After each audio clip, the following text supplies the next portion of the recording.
un pape qui viendra des États-Unis d'Amérique. Vous voyez, donc c'était une prophétie.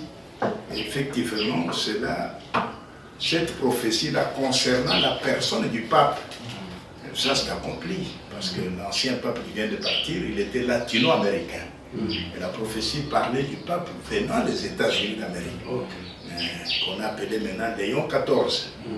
Donc c'est une prophétie qui est accomplie. Vous voyez, et c'est un temps, nous n'avons pas à dire que ça c'est le dernier, ça non. Nous savons, selon la parole de Dieu, que le pape qui va amener les Palestiniens, les Arabes voisins d'Israël et les Juifs à se mettre autour d'une même table pour les amener à conclure une alliance de 7 ans. Vous voyez, nous savons, selon la prophétie, que ce pape-là, lorsque le temple sera rebâti et que les sacrifices dans les temples aura repris, alors ce pape-là fera un voyage à Jérusalem pour aller visiter le temple, reconstruire. Vous voyez, et quand il arrivera là-bas, c'est à ce moment-là que les Juifs vont le recevoir comme un sauveur, parce que c'est celui qui leur a permis, qui a convaincu les Arabes et les musulmans à ce que les Juifs puissent rebâtir leur temple. Vous voyez, donc il sera reçu un sauveur, tout simplement parce que les Juifs, comme ils n'ont pas reconnu les Juifs, c'est-à-dire en tant que nation, pas des individus, Simon-Pierre a reconnu, et les autres, mais en tant que nation, les Juifs n'ont pas reconnu leur Messie. Alors les Juifs, comme ils n'ont pas reconnu leur Messie, c'est ainsi qu'ils ne reconnaissent pas aussi l'Antichrist. Vous voyez, ils ne le reconnaissent pas, ils croient que c'est un homme de Dieu. Vous voyez, alors que c'est l'Antichrist, le pape de Rome. Vous voyez, alors c'est ainsi qu'ils le recevront comme un sauveur. Et il y aura vraiment... Et puis cet homme-là, avec son sceptre à la main, il entrera dans le temple de Jérusalem, reconstruit. Vous voyez. Et cela va coïncider avec le Seigneur qui laisse l'épouse au festin des noces, vous voyez, et qui descend en tant que messager de l'Alliance, ange de l'Alliance. Vous voyez. Et là, frère Franck a insisté, il en a parlé dans 3 endroits. Vous voyez, dans la lettre circulaire de 2009, d'avril 2012, et aussi dans son livre Apocalypse, un livre scellé de 7 sceaux. Il parle que le Seigneur descendra à ce moment-là, et pendant que le pape est dans les temples, il entrera soudain dans les temples, comme c'est écrit dans Malachie, chapitre 3. Dans Malachie, chapitre 3, il y a 2 parties. Il y a la première partie, au verset 1, première partie, il est parlé de Jean-Baptiste. J'enverrai mon messager, il prépara le chemin devant moi. Maintenant, la deuxième partie dit, et soudain entrera dans son temple le Seigneur que vous cherchez, le messager de l'Alliance, donc l'ange de l'Alliance. Et l'ange de l'Alliance, ça c'est en rapport maintenant avec Apocalypse 10. Vous voyez. Donc ça c'est la deuxième partie, c'est en rapport avec Apocalypse 10. C'est là qu'il descendra et il ira sur le mont du temple. Vous voyez. C'est là qu'il descendra à Jérusalem. C'est là qu'il rugira comme un lion. C'est là que les 7 tonnerres feront entendre leur voix. À ce moment-là, parce que dans la brèche, dans la prédication, la brèche entre les 7 âges de l'Église et les 7 sceaux, là, il montre que cet ange-là, c'est l'ange de l'Alliance, c'est Christ. Il descend directement vers les Juifs. Il dit que l'Église, pour l'Église, c'est déjà fini. Vous voyez, il descend directement vers les Juifs. Alors, quand il descend, ça va coïncider avec le pape de Rome qui fera la visite. Vous voyez, nous sommes toujours prudents.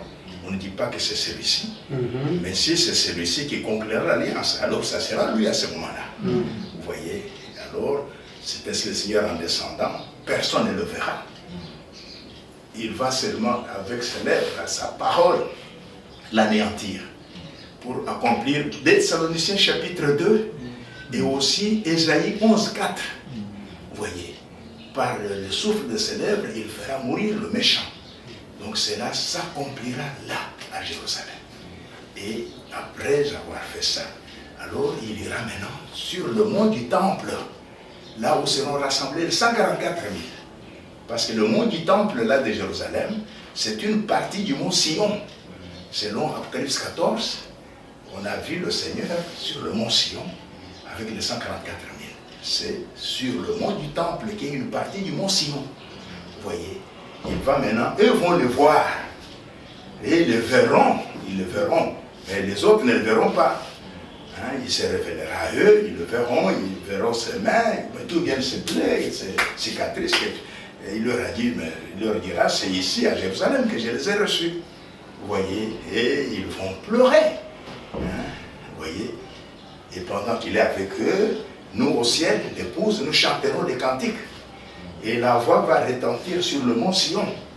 Et aussi les 144 000 vont apprendre ça, ils vont commencer à chanter.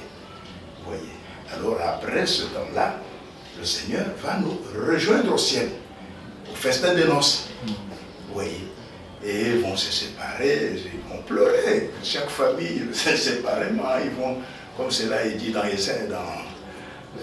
la prophétie dans Zacharie. Vous voyez. Alors, c'est ainsi quand ce peuple-là mourra, on va remplacer l'autre, ils ont remplacé celui-ci. Vous voyez, et puis celui-là maintenant, ce sera le dernier. C'est celui-là qui sera le dernier pape. Et celui-là, selon Apocalypse 19, il sera arrêté vivant à la bataille d'Armageddon, à la fin de la bataille d'Armageddon.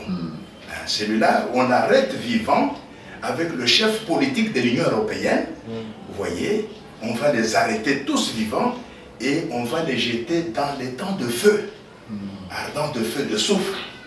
Vous voyez, c'est là qu'ils seront, ce sont les premiers qui seront jetés là-bas. Satan va les suivre après. Vous voyez, donc ils seront jetés là. Vous voyez, donc ça sera leur... C'est celui-là le dernier pas. C'est celui-là qui sera jeté vivant dans les temps de feu. Donc, c'est un peu ça.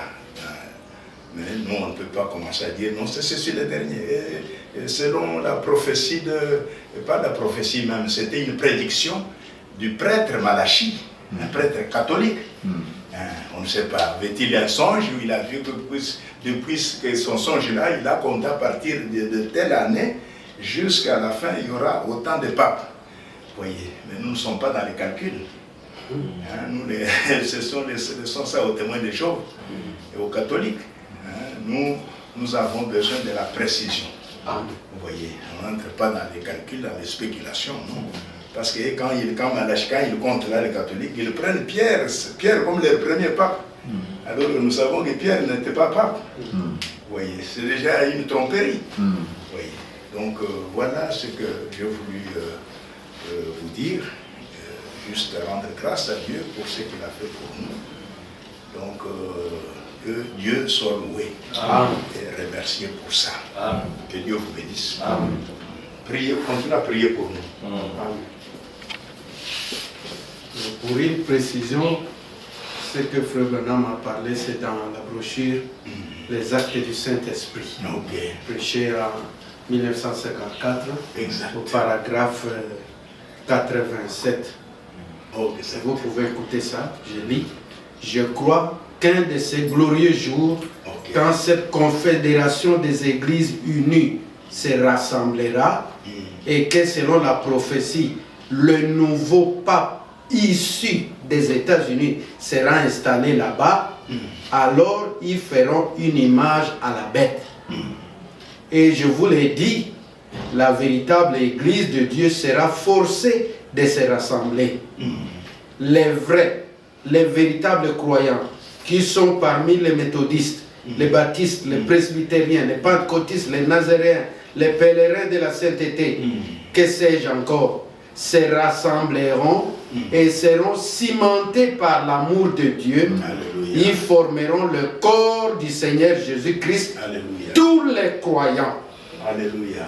Et les agnostiques et les esprits superficiels seront mis à l'écart. Ils iront de l'avant et entreront dans la confédération des églises. Exact. Donc ce que notre bien-aimé a parlé là, concernant le pas qui devrait venir des États-Unis d'Amérique, c'est accompli. Alléluia. Mais nous ne pouvons pas dire qu'il est automatiquement le dernier. Non. Voilà. Par les Écritures, nous avons des précisions. L'un sera tué par le souffle du Seigneur.